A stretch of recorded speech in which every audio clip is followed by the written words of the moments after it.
couple weeks ago, I talked about a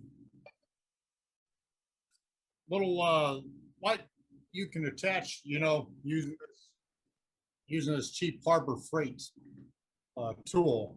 Hey, be careful about saying cheap Harbor Freight, okay? It was free. I had a coupon for it. Anyway, so the light bar, as you can see, works real well.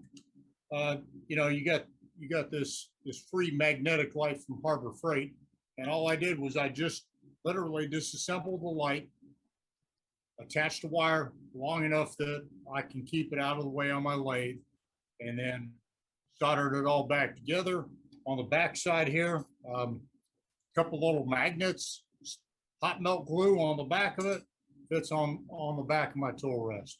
And I did put a link earlier in chat after Brenda and I kind of chatted back and forth about did anyone want to see that tool rest light there. So that's what I had.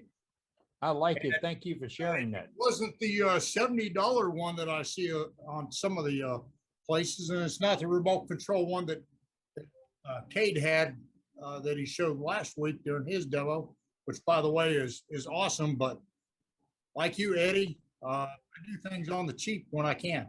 So, hey, you got to go where you can go. No difference. Thank you, Tim. Appreciate you showing tonight. Sharing that little light. That's got to be nifty when you're doing Halloween. Really got to be nifty. That's a great idea, man. That's a great idea. Yes, it is. Great And job. I'll talk about Halloween.